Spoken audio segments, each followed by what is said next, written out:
नमस्कार मित्रांनो स्वागत आहे आपल्या एम एस कॉर्नर या मराठी यूट्यूब चॅनलमध्ये. तर शेतकरी मित्रांनो, महाडीबीटीच्या पोर्टलवरती आपण खरीप हंगामाच्या बियाण्यासाठी ऑनलाईन पद्धतीने अर्ज केले होते. त्या अर्जाची निवड यादी इथं प्रसिद्ध करण्यात आलेली आहे आणि आता प्रथम लाभार्थी अशा प्रकारे त्याची निवड ही करण्यात आलेली आहे. यादी प्रसिद्ध झालेल्या आहेत, परंतु काही तांत्रिक अडचणीमुळे वेबसाईटवर चालत नाहीये आणि यादी इथं प्रकाशित आपल्याला बघायला मिळत नाहीये. तर जेव्हा पोर्टल व्यवस्थित चालू होईल तेव्हा तुम्ही स्वतः आपल्या पोर्टलवर जाऊन यादी बघू शकता. यादी कशा प्रकारे बघायची त्याचा पण व्हिडिओ आपल्या चॅनलवर देण्यात आलेला आहे. तर अशा प्रकारे आता मी तुम्हाला स्क्रीनवर दाखवते. अशा प्रकारे संदेश आलेले, ज्या शेतकऱ्यांची निवड झालेली आहे त्यांना अशा प्रकारे मेसेज आलेले आहेत.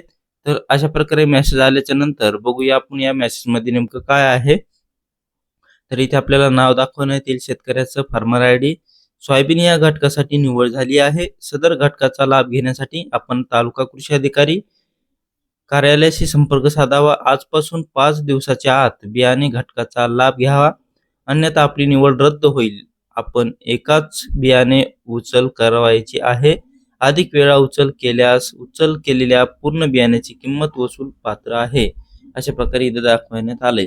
तर आता इथे आपल्याला जे 50% अनुदानावर बियाणे मिळतं, प्रामाणिक बियाणे, आणि जे प्रात्यक्षिक असतं ते 100% अनुदानावर मिळतं.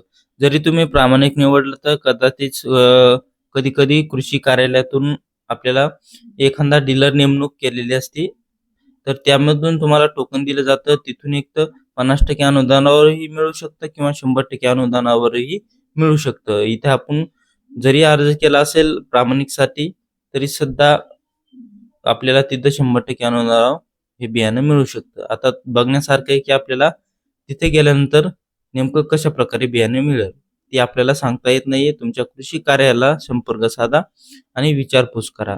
तर मित्रांनो, अशा प्रकारे तुम्हाला मेसेज आला असेल तर तुमची निवड 100% इथं झालेली असणार आहे. तर मित्रांनो, भेटूया पुढच्या वेळेमध्ये. तोपर्यंत जय शिवराय, जय महाराष्ट्र, जय हिंद.